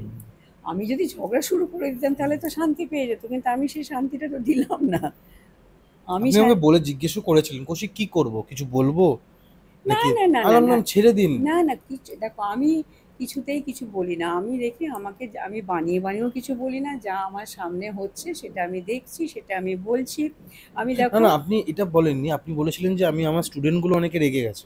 স্টুডেন্টরা খুব হ্যাঁ, রেগে, স্টুডেন্টরা আমি রেগে গেছে, হ্যাঁ তাদেরকে কি বলবো যে হ্যাঁ লিখতে না খালি হ্যাঁ আপনার একটা মানে অনুমতি চাইছে, যদি হ্যাঁ আপনি বলে দেন তাহলে সে দেখো, সবাই কিছু না কিছু তোমার লিখবে। আমার স্টুডেন্টরাই ক্ষেপে গিয়ে তোমাকে ফোন করছিল, হ্যাঁ হ্যাঁ, আমি বাবা। ওদেরকে বলেছিলাম না, তোমরাও যদি লিখতে শুরু করো হুম। তাহলে তো আমার কর্মফলটা তো ভোগ করা হচ্ছে না, হ্যাঁ হ্যাঁ। তোমরা ছেড়ে দাও, আমি এইভাবেই থাকবো। তুমি একটা দেখো কৌশিক, সেটা যখন হলো হলো ভগবানের আশীর্বাদে, তারপরেও কিন্তু তোমার কাছে পড়া কতদিন হলো, পুজোর সময় তুমি রিলিজ করেছিলে, হুম, তার 1 মাস 1.5 মাস আগে আমরা শুট করেছি। কমসে কম 400টা ফোন এসছে আমার কাছে, কমসে কম, তার বেশি তো হতেই পারে, কমসে কম 400টা ফোন এসছে আমার কাছে। এবং আমি স্বীকারও করছি, তোমার ওখান থেকে দেখার পরে আমার কাছে অনেকে পাস্ট লাইফ দেখতেও এসেছে এবং ট্রেনিংও নিয়েছে, আর এখনও ফোন করে যাচ্ছে, এখনও তারা ফোন করে যাচ্ছে। এটা একটা ভালো কোনো কর্মফল কি না? হুম আমি কেন বিরক্ত হবে, সে যদি একটু কিছু বলে শান্তি পেলো, হুম। হোক না হোক না শান্তি, স্যার। তাতে কিছু যায় আসে না। এবার একটা মজার কথা বলি, ওগুলো হতেই থাকবে হ্যাঁ জীবনে। ঠিক ঠিক। তার মানে জানো বিদ্যাসাগর একটা খুব ভালো কথা বলেছিলেন, বিদ্যাসাগর বলেছিলেন নাকি একজন জিজ্ঞেস করেছিল, পণ্ডিত মশাই ওই ভদ্রলোক না আপনার নামে খুব বদনাম করছে পাড়ার এই লোকটা, বললো ইমা আমি তো কোনো ভালো কিছু করিনি, আমার বদনাম করছে কেন? মানে ভালো করলে লোকে বদনাম করে, আমি দেখেছিলাম আমি ভালোই, যাদের বদনাম করছে, যে বদনাম করছে সে আমার এমনি তাদের ভালোই আর করেছি। এই যতটা আমিও দেখেছি, আমাকেও অনেকে ফেসবুক এবং ইউটিউবে সব যদি 20টা কমেন্ট থাকে তার মধ্যে থেকে 2-3টে তো বাজে থাকবে, এটা ফ্যাক্ট এটা। তো ওটাকে আমার মনে হয় ইগনোর করে স্ক্রল করে অত চলে যাওয়া দেখা ভালো। দরকার কি আছে, সময়। তুমি দিয়েছো লোকেরা শুনছে, হ্যাঁ যারা কাজে লাগবে লাগবে, লাগবে তো লাগবে না, অত ভাবলে চলবে না, তাহলে তো পেছনে ফিরে তাকাতেই, পেছনের দিকে তাকিয়ে থাকবো, সামনের দিকে এগোবোই না। আমি যদি সেরকম পেছন দিকে তাকাতে থাকি তাহলে সামনে তো আমাকে এগোতে হবে, তাহলে হুম। আমি এগোবো কী করে, খালি পেছনেই দেখতে থাকবো, তাহলে সামনের রাস্তাটা তো বন্ধ হয়ে যাবে আমার জন্য, আমাকে সামনের দিকে এগোতে হবে। এগুলো বাদ দাও, তোমাকে একটা সুন্দর গল্প হ্যাঁ বলি বলুন শোনো। বলুন। আমাদের এখানে আমার এক খুব প্রিয় বান্ধবী আছে, আমি তার কাছে পারমিশনটা নিইনি বলে নামটা বলতে পারছি না, পারমিশনটা নিয়ে নেওয়া উচিত ছিল। ও খুব নামকরা ক্লাসিক্যাল সিঙ্গার এবং আমরা আহ, চিনি তাকে। হ্যাঁ, ক্লাসিক্যাল সিঙ্গার জগতে যদি কলকাতাতে নাম বলা যায়, ভদ্রমহিলা ইউটিউব চ্যানেল খুললে ওকে দেখা যাবে। ওনার বাবাও কি একজন? না না না, ওনার না, বাবা তাহলে না, তাহলে ভুল উনি ধরছি। না, উনি না। তো উনি ভালো ক্লাসিক্যাল সিঙ্গার, খুব বড় ঘরানা থেকে গান শিখেছে, দেশ বিদেশ থেকে ওর কাছে গান শেখে লোকেরা। উনি রাষ্ট্রপতি পুরস্কারও পেয়েছেন। উনি এই মহিলা আছে আমার বান্ধবী, সে সে এখানে এলো, বললো যে এরকম সুপ্রিয়া তুমি যেগুলো দেখাও আমাকে একদিন দেখাবে। তো আমি বললাম যে চলো, তোমাকে দেখাবো। আমি কোথায় কি দেখবে বলে, আমি বললাম, আমারই কি প্রশ্ন ইচ্ছে হচ্ছে দেখাতে, কি জানো, সেটা হচ্ছে যে তুমি সিঙ্গার হিসেবে কি করে এলে, সেটা আমার খুব জানা। বলছে হ্যাঁ সত্যি তো, এটা দেখা উচিত। আমার এখানে ক্লাস চলছিল, ট্রেনিং চলছিল, ওকে আমি বললাম তুমি এসো, দেখা যাক। আমি বললাম আমি তোমাকে দেখাবো, চলো আমি তোমাকে শুরু করবো। স্টুডেন্টদের বললাম তোমরা লক্ষ্য করো আমি কিভাবে দেখাচ্ছি, কিভাবে নিয়ে যাচ্ছি। নো, আমার কাছে কমফোর্টেবল হবে ভালো। তো করছি, করতে করতে করতে তখন ও খুব ইজিলি ঢুকে গেল, আমি কিন্তু ভাবিনি। আর সেই সময়তে না ওর গলাতে এখন ইনফেকশন হয়েছে বলে খুব ধীরে ধীরে কথা বলছিল, বেশি কথা বলছে। আমি তোমার কথা বলা আমি শুনবো কানের কাছে, কিন্তু দেখো তুমি যাও, ওখানে ঢুকলো। তখন আমি জানি তুমি কি দেখছো। তো বলছে একটা রাজঘরানাতে আমি গান গাইছি, তো রাজ দরবারে আমি গান গাইছি, আমি একজন পুরুষ মানুষ। আলাম আচ্ছা, তো তোমার গুরুকে, তোমাকে যে শেখাচ্ছে তোমার গুরুকে। বলছে মনে হচ্ছে আমার গুরু আমার বাবা, আমি আমার বাবার কাছে ছোটোবেলাতেই গান গেয়েছি। আচ্ছা এটা হলো তোমার প্রশংসা, রাজদরবারে এসে গান টান গাইছে। তারপরে আমি বললাম আচ্ছা তুমি কি আরেকটা জন্ম তোমাকে দেখাচ্ছি, তুমি কি ছোটবেলা থেকেই গানের জগতে ছিলে, না বড় হয়ে কিভাবে এসেছো, সেটা তোমার যে জানা দরকার, এবার দেখো তো। তখন ও বলছে যে আমি যে বাড়িটাতে বসে আছি একটা ছোট বাড়ি, তার পাশে একটা ছোট পুকুর আছে, তাতে খুব অনেক পদ্ম ফুল ফুটে আছে, খুব সুন্দর। আমার বাড়ির পাশে পুকুর, তাতে অনেক পদ্ম ফুল ফুটে আছে, আর আমার সামনে একটা প্রদীপ জ্বলছে। আর তোমার বয়স কত? বলো ওই 12-13 বছর আমার বয়স, আমার সামনে একটা প্রদীপ জ্বলছে। তাহলে তুমি প্রদীপ জ্বালিয়ে কেন বসে আছো ওখানে? বলছে আমি ওখানে বসে ধ্যান করছি। আমি কি ধ্যান করছো? তখন ও বলতে শুরু করে ওম নমঃ শিবায়, ও বলতে শুরু করেছে। 3 বার বললো মেয়েটা কথা, তারপরে থেমে গেল। তারপরে বলছে আমি বললাম তুমি কি গান শেখো, কি গান তোমার, তুমি ওখানে গান শেখো? বলছে হ্যাঁ আমার গুরুজি আছেন, উনি আমার ওস্তাদজি আছেন, উনি গান শেখান। তো আমি তখন ভালো অতদিন আগে হয়তো কীর্তন প্রায় এসবই করবে। আর তুমি কি কীরকম ধরনের গান করো, এরকম এরকম ধরনের গান করো? তো বললো না না না, আমি ধ্রুপদী গাই, আমি ধ্রুপদী শিখি। তো বললো আমি বললাম, কি গান তুমি শেখো, একটা গান শোনাও তো। কি অপূর্ব গান গাইতে লাগলো। মানে সেদিন ওর গলা বসা ছিল বললো, কিন্তু গান গাইলো একদম ধ্রুপদী গান, আমাদেরকে 4 লাইন। আমার স্টুডেন্টরা তখন তাড়াতাড়ি ভিডিও তুলতে শুরু করেছে। আর মজার ব্যাপার হয়েছিল যে বিকেল বেলার দিকে আমি শুরু করেছিলাম, বাইরে থেকে রোদ ঢুকছে বলে আমি আলো অফ করেছিলাম যাতে শুনতে হয়। এবার আমি আলো জ্বালাতে ভয় পাচ্ছি, যদিও ঘোর কেটে যায়। এরা সবাই বলছে আলো আলো আলো, ছবি তুলবে বলে। খালি মুখটা উঠেছে, ও গানটা গাইছে, শোনা যাচ্ছে। অদ্ভুত গান গাইতে গাইতে বললো গুরুজি আসছে, গুরুজি আসছে, আমাকে এখন রেওয়াজে বসতে হবে। তা আমি বললাম ঠিক আছে, তুমি থামো, তুমি রেওয়াজে বসো বলে ওকে ধীরে ধীরে যখন বের করে আনলাম, কিছুক্ষণ উঠে বসে বলছি আমি কোথায় ছিলাম, এত সুন্দর হতে পারে কোনো জীবন, আমি তো ভাবতে পারছি না, আমার যেন ঘোরের মধ্যে আমি একটা আছি। ছোটবেলা দেখলো, ওর ওস্তাদজিকে দেখলো, ওস্তাদজি কে ছিলেন, তার মধ্যে একজন ওস্তাদজি এই জন্মে যে ওনার টিচার, তাকে একজনকে দেখলো, সে কে ছিল করে। ওর খুব শখ ছিল যে এটা হয় কিনা দেখা যায়। আমিও একটু টেনশনের মধ্যে ছিলাম, দেখাতে পারবো কি পারবো না। কিন্তু দেখলো অদ্ভুত, আর গান সেদিন শুনলাম আমরা। সে যে কি অপূর্ব গান না, স্টুডেন্টরা সব চুপ করে বসে আছে। একটি স্টুডেন্ট কিন্তু পুরো নোট লিখেছিল, কোন ঘরানা, গুরুজির কি নাম, ওস্তাদজির কি নাম, এই জন্মে কে আছে, ওই জন্মে ওর কী নাম। ওই ছেলেটার খুব নোট লেখা, ও খুব সুন্দর লিখেছিল কথাগুলো। আমি ওর নোটটা আমার কাছে নেই, কিন্তু ওই মহিলার গানটা আমাদের কাছে আছে, ভিডিও তোলা আছে, সেটা তোমাদের দেখাবো।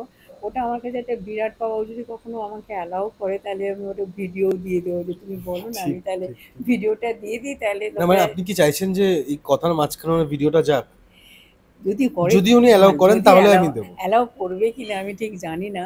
অ্যালাউ করলে তো আমি ভীষণ খুশি অ্যালাউ হব। যদি করে থাকে জানি না, তাহলে দর্শকরা দেখতেই পাচ্ছে, হ্যাঁ, স্ক্রিনে না আছে। সেটা দেখো আমার স্টুডেন্টরা তো সব দেখলো, ওরা তো সেদিন মুগ্ধ হয়ে গেল যে অত বড় সিঙ্গার এসেছে এখানে। হ্যাঁ, দেখো এমনি গান গাইছে কে গাইছে না, কিন্তু যে যেমন মনে করো রবীন্দ্রসঙ্গীত, সুচিত্রা মিত্রকে চেনে না কেউ নেই, হেমন্ত বাবুকে গানের হেমন্ত চেনে না কেউ নেই, এরকম যেরকম তেমনি ক্লাসিক্যালের ব্যাপারে এই মহিলাকে যারা ক্লাসিক্যালের মধ্যে আছে তারা কিন্তু চেনে, যেমন যেরকম ঘরানা। আমরা রেকি জানি তো আমরা কিছু বড় বড় রেকি মাস্টারকে চিনবো, তাই না? আমি তো স্বাভাবিক। তখন অন্য গানের মাস্টারকে চিনবো না, ওরকম ধরনের ওকেও ওকে চেনে। এটা আমার কাছে একটা বড় পাওয়া। লাস্ট আজকে একটা তোমাদের গল্প বলছি, মহিলা কিন্তু আমাকে বললেন ওনার নাম ধাম সব দিয়ে বলতে, বাঁকুড়া বিষ্ণুপুর, বাঁকুড়া বাঁকুড়ার বিষ্ণু। বাঁকুড়ার বিষ্ণু, বাঁকুড়া, ওখান থেকে একজন ভদ্রমহিলা আমাকে ফোন করেছিলেন। উনি 10 বছর আগে গোয়া বেড়াতে গিয়েছিলেন। হুম। গোয়া বেড়াতে গেছেন এই জন্য যে ওর বোধ হয় একটি সন্তান মারা যায়। তো সন্তান মারা যাওয়ার পর যখন দ্বিতীয় সন্তান নেবেন ভেবেছিলেন, তখন উনি ডাক্তার মানে বলেছিলেন গোয়াতে গিয়ে ওনার সন্তান মারা যান? না, ওর সন্তান মারা যায় ভদ্রমহিলা। এবার যখন দ্বিতীয় সন্তানের কথা ভাবছে তখন ডাক্তার বলেছে যে একে একটু কোথাও ভালো জায়গায় ঘুরিয়ে টুরিয়ে নিয়ে এসো, মনটা একটু শান্ত হোক, তারপরে তোমরা সন্তানের কথা ভেবো। তো ওকে নিয়ে গেল ওর হাজব্যান্ড গোয়া বেড়াতে। হুম। তো গোয়া বেড়াতে গেছে। এবার গোয়া বেড়াতে গিয়ে মেয়েটি বলছে যে আমার যেন মনে হচ্ছে সব কেমন চেনা, আর খুব কষ্ট ফিল হচ্ছে, কষ্ট লাগছিল। সমুদ্রের ধারে যাচ্ছে কষ্ট হচ্ছে, বস্তির কাছে যাচ্ছে, বস্তির কাছে যেতে গিয়ে বস্তি দেখতে চোখ দিয়ে ঝরঝর করে আমার জল পড়তে শুরু করলো। তারপরে একটা মানে খান্ডার মতন কি বলবো, যেমন ওই ভেঙে যাওয়া অ্যাবান্ডেন্ড রাজবাড়ি বাড়ি। হয় না, ভেঙে যাওয়া রাজবাড়ি জঙ্গল হুম। টঙ্গল হয়ে গেছে। ওইটাও যেমন টুরিস্টরা গাইড হিসেবে নিয়ে যায় দেখাতে নিয়ে গেল, সেটা দেখে তো একবারে কান্না পেয়ে গেল। বলছে আমার এত কষ্ট হচ্ছে আপনি ভাবতে পারবেন না, আমি ঠিক বোঝাতে পারছি না। তারপরে আমাদেরকে যে নিয়ে যাচ্ছে গাড়ি করে মন্দির দেখাতে নিয়ে যাবে। বলছে আমাদের গাড়িটা যখন যাচ্ছে তখন আমি বললাম দেখো সামনে একটা জায়গা আছে যেখানে ফুল টুলও বিক্রি হবে, ওখানে একটা মায়ের মন্দির আছে, তার পাশে একটা কুঁয়ো আছে, মেয়েটা বলছে। তখন এটা ভাবছে এটা কি করে হতে পারে।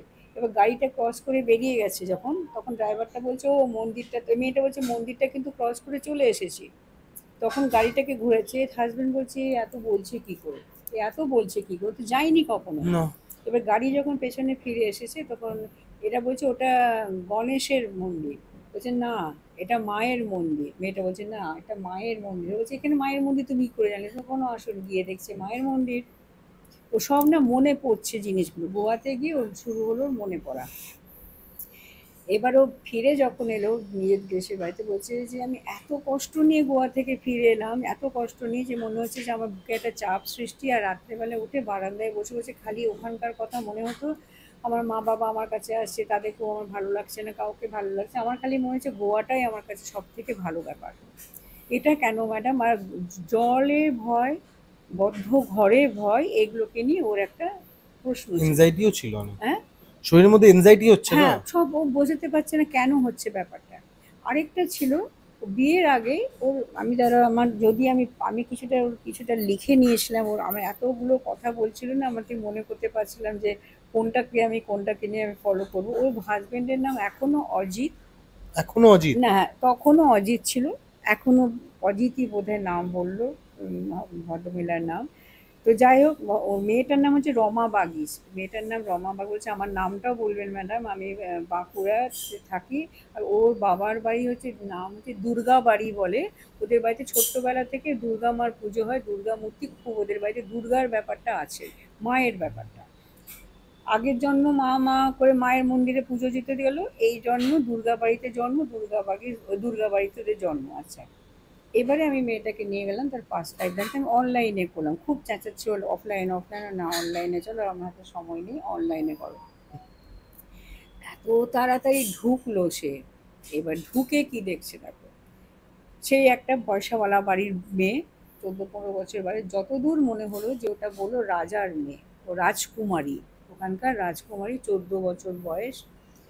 বলছে আমি দেখছি আমাদের এতে মোটা মোটা থাম বাড়িতে, আমি একটা থামের আড়াল থেকে দেখছি রাজদরবারের মতন জায়গায় বাবা বসে আছে, যে এত নিষ্ঠুর মানুষ আমি কখনো দেখিনি। আমার বাবা এত নিষ্ঠুর লোক, প্রজাদের উপরে এত অত্যাচার করে, এত অত্যাচার করে, সেটা দেখে আমার খুব কষ্ট হতো, খুব কাঁদতাম দাঁড়িয়ে দাঁড়িয়ে।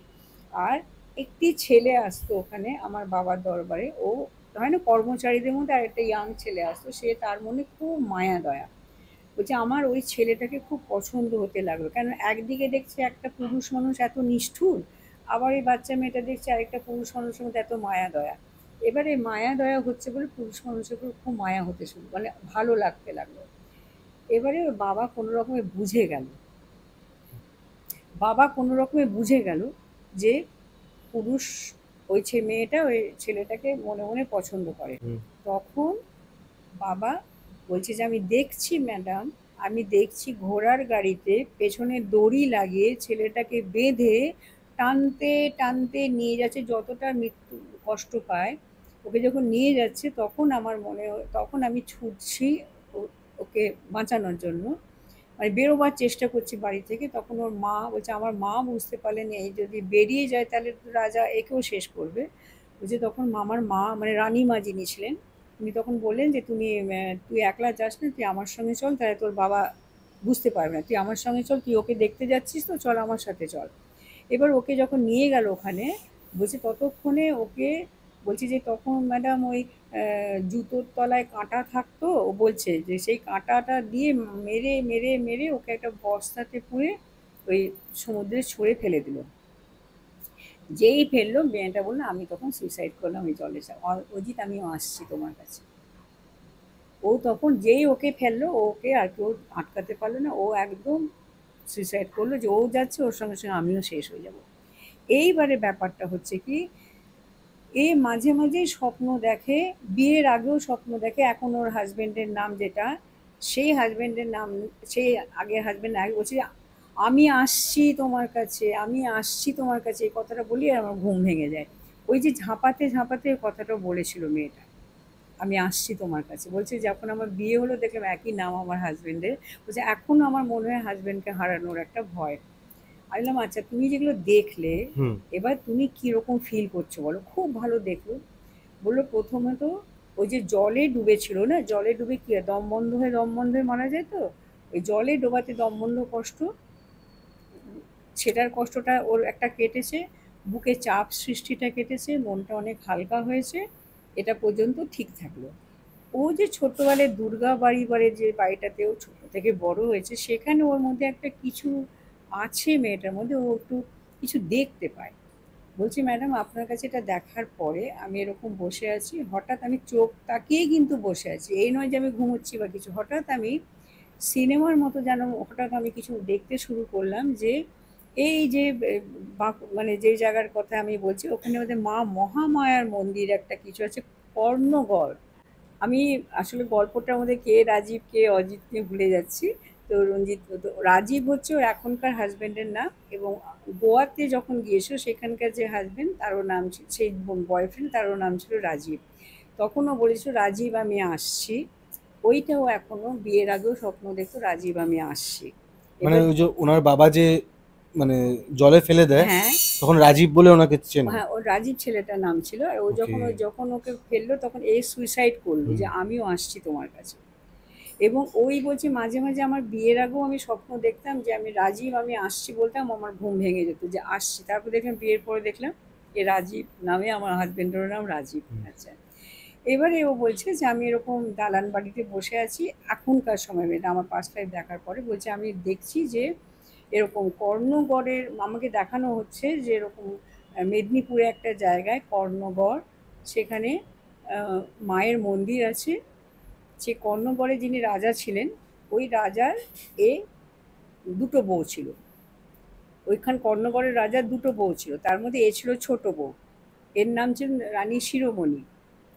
ইনার কিভাবে মৃত্যু হয়েছিল সেটা ও দেখতে পেল, যে ওই রানী শিরোমণিকে প্রথমে বিষ দিয়ে মারার চেষ্টা করা হলো, তারপরে যখন বিষে মারা গেল না, তখন তাকে ওই খেজুরের চাটায়ের দড়ি দিয়ে গলায় বেঁধে ওপর থেকে ফেলে দেওয়া হলো, ফাঁসির মতন করে মৃত্যু হলো।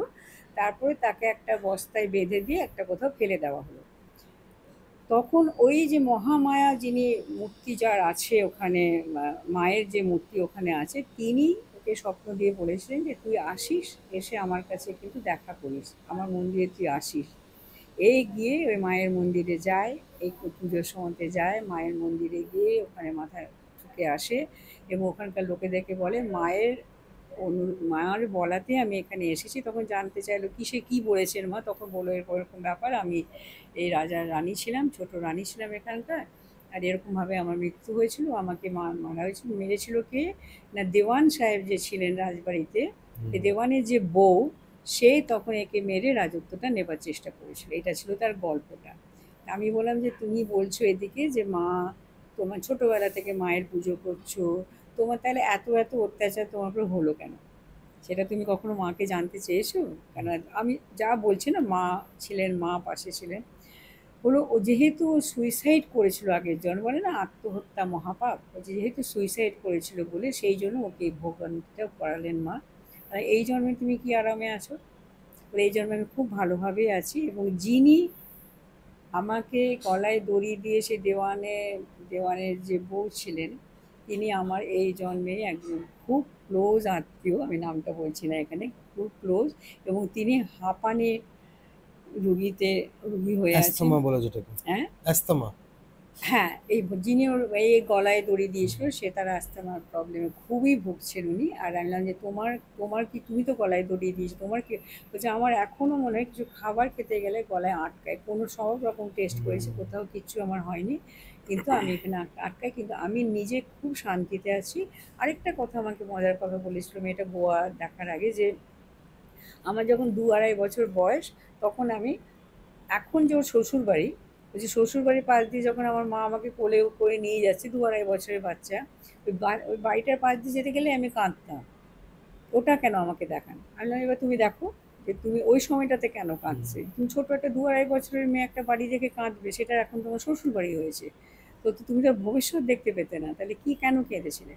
বললো এবার বুঝেছি কেন কেঁদেছি, কেন সেই গোয়াতে যখন রাজকন্যা আমি ছিলাম তখন বাড়িগুলো বড় বড় মোটা থামের ছিল, থামের হ্যাঁ, আড়াল হ্যাঁ। থেকে কষ্টগুলো দেখতো আর ও কাঁদতো।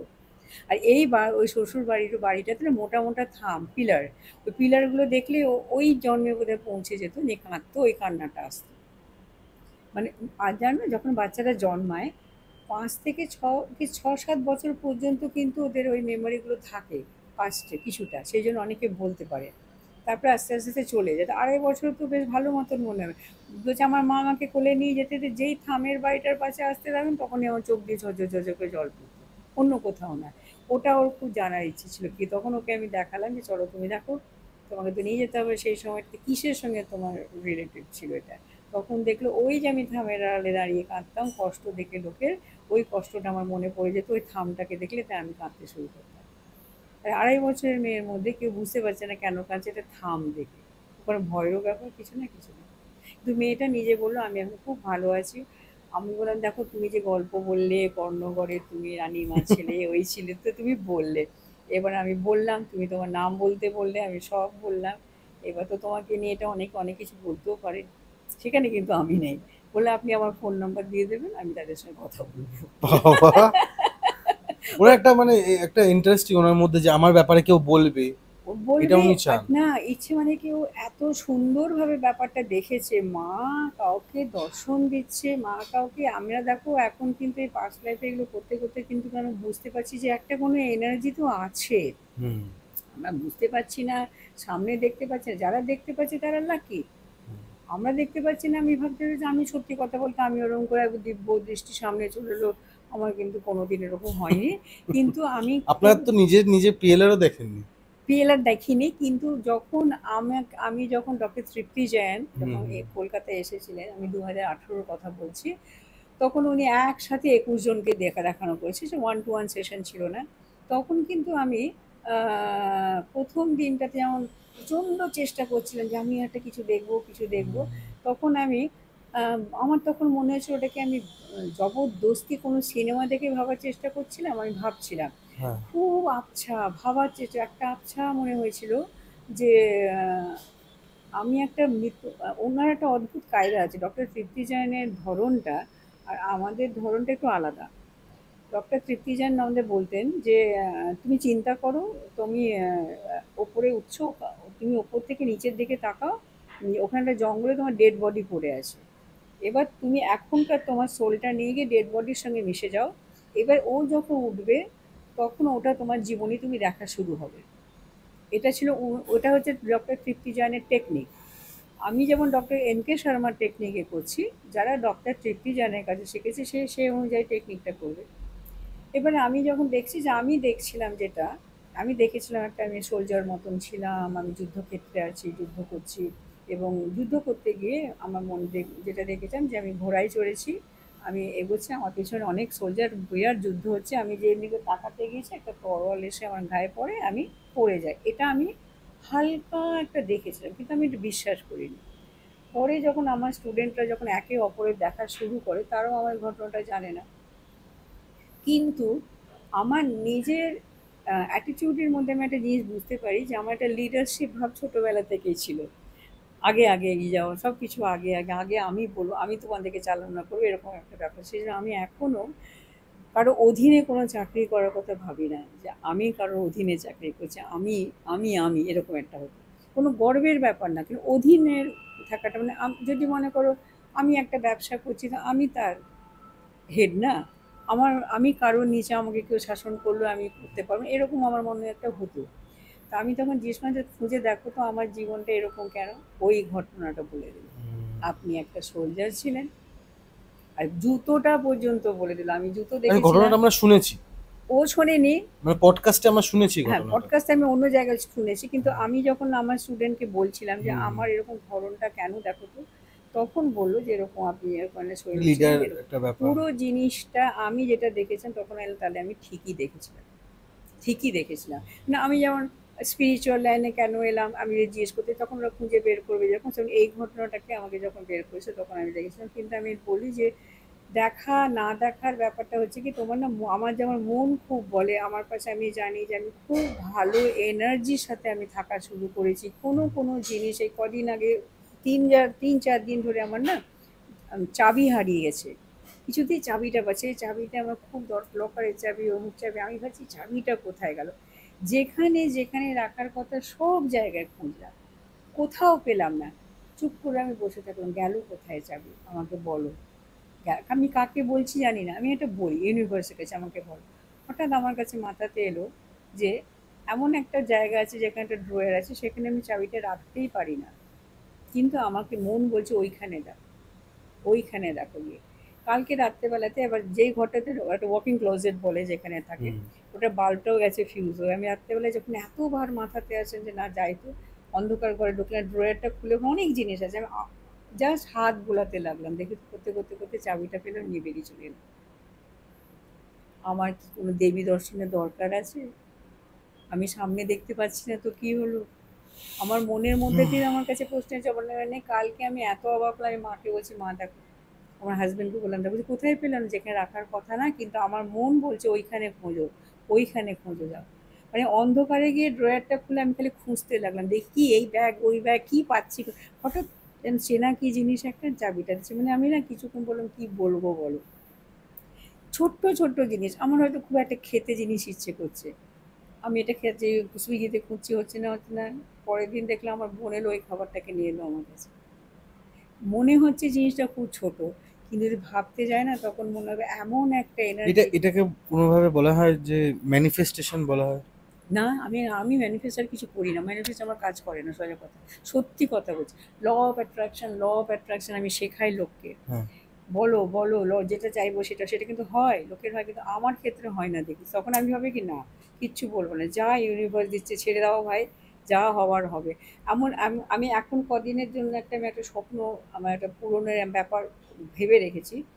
তার জন্য আমার একটা স্টুডেন্ট আছে, সে ম্যাডাম এটা হলে না, তখন আমি একদম চুপ, একদম চুপ, কিচ্ছু বলবে না, যেদিন হবে সেদিন হবে। আমি খালি যেই আমার কথাটা মনে আছে, আমি এই কথাটা ভেবে রেখেছি, আমার স্বপ্নটা এরকম, সঙ্গে সঙ্গে না না ইরেজ ইরেজ ইরেজ, মনটাকে এখানে নিয়ে এসে যখন হবে তখন হবে। আমি যদি ভাবতে থাকি স্বপ্ন হবে না, ওটা হয়তো আমার হয়তো কোনো কী বলবো ম্যানুফ্যাকচারিং ডিফেক্ট হবে আমার জীবনে, কিছু করার নেই। কিন্তু আমি জানি আমি সত্যি খুব খুব লাকি ইউনিভার্সের কাছে যে আমি ডিভাইন এনার্জি আমাকে দেখায় না, কিন্তু আমার পাশে আছে এটা আমি জানি। এবং দেখো, তোমার কথাই বলি কৌশিক, আমি তো তোমার কাছে যাইনি, আমি তো তোমাকে ফোন করিনি। না। কোন আমার এক স্টুডেন্ট হঠাৎ তোমার কাছে জানতে চাইলো হুম, সুপ্রিয়া লারের পডকাস্ট হয়, তুমি তখন আমার সঙ্গে যোগাযোগ করলে, তারপরে আমি তোমার সঙ্গে যোগাযোগ করলাম। হুম। তোমার সঙ্গে যোগাযোগ করার পরে কিন্তু দেখো এত সুন্দর আমার জিনিস, সত্যি কথা আমি বলছি, এর আগেও পডকাস্টে গিয়েছি, কখনো আমার এতটা তখন হয়নি, তোমাদের থেকেই আমার শুরু। থ্যাংক ইউ সো মাচ আমি এটা ম্যাম। সত্যি এখানে স্বীকার করছি, তোমাদের থেকে আমার কাছে লোকে, আমার নিজের ইউটিউব চ্যানেল আছে, আমি হুম, বহুদিন ধরে 10 বছর ধরে আছি, কিন্তু ইউটিউব চ্যানেল আর পডকাস্টের মধ্যে তফাৎ আছে, আমি এটা নিয়ে তফাৎ আছে। বুঝলাম। আর আর তোমাদের ইউটিউব, তোমাদের চ্যানেল দেখতে, পডকাস্ট দেখতে দেখতে লোকে কিন্তু আমারও সাবস্ক্রাইবার বাড়ছে। হ্যাঁ, নিশ্চয়ই উচিত বাড়া। আর সেটাও একটা জিনিস বাড়ছে। হয়, আপনার ফেসবুকে ফলোয়ার্সও বাড়ছে। হ্যাঁ, ফেসবুকে হুম। ফলোয়ার্সও বাড়ছে, খুব আর একটা ভালো। জিনিস আমি জানি না, এটা হতে পারে আমাদের ইউনিভার্স আমাদেরকে সেই পাওয়ারটা দিয়েছে যে তুই যতবারই পিএলআর সেশন কর বা পিএলআর পডকাস্ট সেশন বলবো না, পডকাস্ট কর, তোর চলবে। বা পুনর্জন্ম নিয়ে আমি যতদিন কাজ করেছি, হ্যাঁ হতে পারে অন্য চ্যানেলেও ভিউজ পেয়েছে তারা, কিন্তু আমি যতবার করেছি, যারা যারা করেছে তাদের বিজনেস একদম দাঁড়িয়ে গেছে। বা যদি তারা যদি বিজনেস ভাবে দেখে, বিজনেস দাঁড়িয়ে গেছে, তাদের অবস্থা ভালো হয়ে গেছে। ঠিক আছে।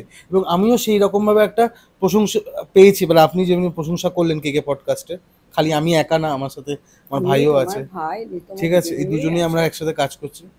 থ্যাংক ইউ ম্যাম, হুম। এতটা আমাদেরকে আমার একটা ইচ্ছে আছে, হ্যাঁ যদি ম্যাম তোমার বলুন। পারমিশন দাও, তুমি হুম, তোমার ভাই দুজনের কাছে বলছি, যে আমাকে, আমি যে তোমাদের কাছে এসে যে আমার সত্যি সত্যি আরো নাম ডাক পরিচিত হলো, হুম, তোমাদের সঙ্গে আমার কি যোগাযোগ ছিল যে এই এই কর্মটা আমি পেলাম, কিভাবে তোমরা আমার সাথে ছিলে, যে হুম। তোমাদের থ্রু দিয়ে আমি এগোলাম, সেটা আমার জানার একটা ইচ্ছে আছে। যদি পারমিশন দাও, নিশ্চয়ই আমি পারমিশন তো। দেখবো, দেখে আমি জানতে চাইবো যে কিভাবে, কারণ একটা কিছু লিঙ্ক আছে যে হয় আমি মানে তোমার, আপনি এটা ভাবছেন যে আমি কাউকে ছোট করছি না, কিন্তু হ্যাঁ বাদ বাকি যে যে পডকাস্টে গেছেন সেই রকম হাইপ আপনি পাননি, যেটা কেকে পডকাস্ট দিয়ে পেয়েছেন, এটা কেকে এটার জন্যই পডকাস্ট, কি।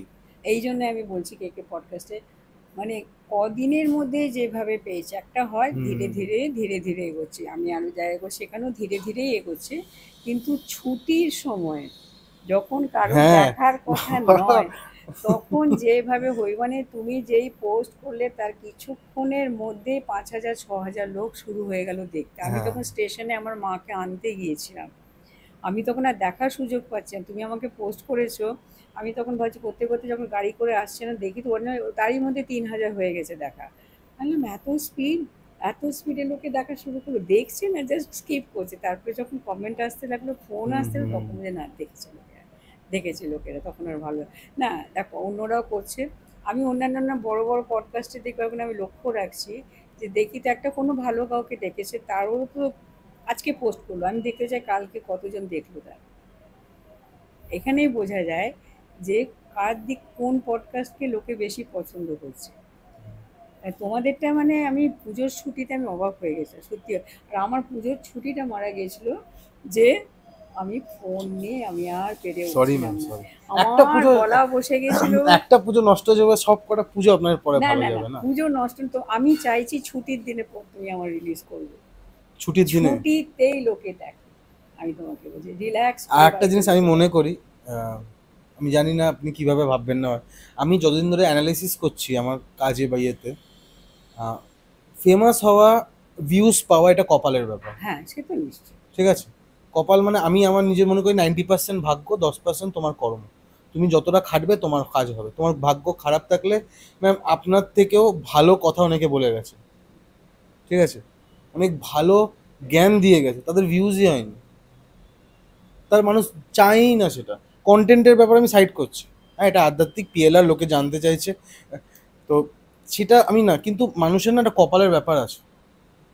সকলের নিশ্চয়ই ব্যাপার, তুমি দেখো, আমরা মহিলারা, একটা পরিষ্কার কথা বলি, হুম, আমরা চাই সুন্দরভাবে তৈরি তৈরি হয়ে বসে বসে করছি, কিন্তু বয়স্ক মানুষ তারাও যখন বলছে, সেখানে লোকে এত মুগ্ধ হয়ে শুনছে কেন? হুম।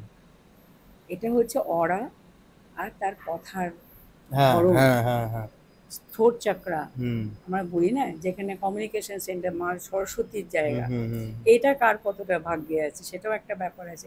মহিলারা না হয় ভাবতে পারে ওরা তো সেজে গুজে বসছে, না সেজে গুজে বসছে বলে না, তাহলে পুরুষ মানুষ, বয়স্ক লোক, বৃদ্ধ মানুষ, তাদের কথাও লোকে কেন মন দিয়ে শুনছে? হুম কথার তো একটা দাম আছে না, তার সঙ্গে ভাগ্য, যেটা তুমি বলছো সেই ভাগ্য তো দাম আছে, সেটা নিয়ে ব্যাপারটা। হুম। থ্যাংক ইউ ম্যাম, এতক্ষণ আমাদেরকে হেল্প করার জন্য, মানে এত কথা বলার জন্য। হেল্প কি বলবো, মানে এত প্রশংসা করেছেন না কেকে পডকাস্টে, মানে আমি হেল্প বলে না না, ফেলছি। প্রশংসার যোগ্য তোমরা, নিশ্চয়ই প্রশংসা করবোই। আর তোমাদের আরো আরো ভালো হোক, চারিদিক থেকে লোক তোমার কাছে আসুক। তুমি একটু আগে বলে দিল্লি থেকে একজন এসেছিল। হ্যাঁ, আপনারই একজন কলিগ এসে ঋতু ম্যাম, আগের দিন আহ, করে গেছেন পিএলআর দুটো পডকাস্ট করে গেছেন। ফ্যান্টাস্টিক কথা বলে, ফ্যান্টাস্টিক, মানে পুরো আপনার মতনই কথাবার্তা, মানে ধরন নম্র একেবারে। যাই হোক, একই তো টিচার না আপনারা, যে টিচারদেরকে যে সামনে রেখে ওই সম্মানটা দেন, সবাই সেই জিনিসটা পারে না তো। টিচারকে এইটাই রাখতে হবে। এটাই ভালো লাগলো, এটাই ভালো লাগলো। এবং তিনিও বলেছেন যে হ্যাঁ, আমি ওনার কাছ দিয়ে শিখেছি। এটাই অনেক বড় ব্যাপার একটা টিচারের কাছ থেকে। না না, টিচারের কাছে বড় ব্যাপার। দেখো, সত্যি সত্যি ওনারা স্বামী স্ত্রী, যে যে টিচারকে হুম হুম খুবই হুম ভালো হুম, মানুষ, ওই ওরা একদম। বয়স্ক লোক, হ্যাঁ। বৃদ্ধ বৃদ্ধাই বলতে পারি। কেন হুম আমরা ওদেরকে দিকে তাকিয়ে এত ওই করছি? ওনার ওরা, ওনার কথাবার্তার ধরন, ওনাদের মধ্যে একটা স্নেহ ভালোবাসা যেটা আছে না, হুম সেটাই ফুটে ওঠে। যেমন আমাকে, আমি আমার দর্শকদের কাছে একটা কথা বলতে চাই। উম, এত বেশি যখন প্রশংসা করে আমি একটু অপ্রস্তুত হই, খুবই অপ্রস্তুত হই। কিন্তু এই যে প্রশংসা করছো, তাই জন্য তোমাদের কাছে আমি কি বলে ধন্যবাদ জানাবো আমি জানি না। আহ, মানুষের চেহারার প্রশংসা একটা কম বয়সে থাকে, বয়স হতে হতে মানুষের চেহারার ব্যাপার থাকে হুম না। তখন তার কথাবার্তা, তার মধ্যে হৃদয় থেকে যে কথা হুম আসে, হুম সেটা লোকেরা ভালোবাসে। তো যখন ছোট ছোট ছেলে মেয়েরা যখন আমাকে অন্যরকমভাবে বলেন, ম্যাডাম আপনার কথা শুনে আমার ভালো লাগে যে তোমরা ইয়াং জেনারেশন আমাকে পছন্দ করছো, হুম যেখানে আমি তোমার মা কাকিমাদের বয়সী, তুমি পছন্দ করছো, সেটা আমার কাছে ভালো। এবং আমার বয়সী, আমার থেকে বয়স্ক লোকেরাও কিন্তু আমাকে প্রশংসা করে আমার কাছে আসছে। হুম। এবং ওনাদের ভালোবাসাটা, ওনারা যে শ্রদ্ধা ভালোবাসা আমাকে দেখাচ্ছেন, আমি অতটা যোগ্য কিনা আমি জানি না, কিন্তু যে করছেন সেটা নিশ্চয়ই উপরওয়ালার কৃপা থাকবে। আর সেই কৃপাটাই যেন বজায় থাকে। আর তোমাদের যে পডকাস্ট করছো, তাই জন্য তোমাদের কি বলে ধন্যবাদ দেবো আমি জানি না। তোমাদের থেকেই শুরু হয়েছে আমার। এর আগে একটা আমি পডকাস্ট করেছিলাম, সেখানে আমি সেটা লিঙ্কটা দেখিনি দিয়ে বলে। দিয়ে দিয়েছি হুম, নিচে, ডিসক্রিপশনে লিঙ্ক আছে, হ্যাঁ দর্শকরা দেখতে পারবেন। হ্যাঁ আছে। আর আর হোয়াটসঅ্যাপে যেন সবাই আমার সঙ্গে একদম একদম যোগাযোগ একদম। আর করে। যারা বয়স্করা আছেন তাদের জন্যই কিন্তু বাদিকে নাম্বার দেওয়া আছে ম্যাম, হ্যাঁ, ঠিক আছে? আপনারা কন্ট্যাক্ট করুন, কিন্তু জাস্ট হোয়াটসঅ্যাপ করবেন, ম্যাম আপনার সাথে কন্ট্যাক্ট করে নেবে, ঠিক আছে? তোমাকে ফোন করে তো কোনো লাভ নেই, না, কেন? আমাকে ফোন করে তাদের আমার ভালো লাগে, কি কি লাগে জানি না, ফোন করে তো বলতে তো পারে কৌশিক তোমার পডকাস্ট ভালো লাগে, তারপরেই বলে আমার সুপ্রিয়া ম্যামের নাম্বার। আরে বাবা, দেওয়া আছে, আপনি দেখুন। দেওয়া আছে, দেওয়া আছে, দেখো হোয়াটসঅ্যাপে লেখো, পুরোটা শোনে না, আগেই চলো কল। যাই হোক, কল করেন, আমি ডিস্টার্ব একদমই হই না। আমি সবাইকে সবসময় নাম্বার দিয়েছি ম্যাম, আমি হ্যাঁ, কোনোদিন কারোর প্রতি সেই রাগটা আমি দেখাতে, মানে রেগে গেলেও আমি বলি না ঠিক আছে, তারা তো হেল্প করছে, তারা হেল্প চায় হ্যাঁ, বলে হ্যাঁ। তারা নিরুপায় হয়ে ফোন করে।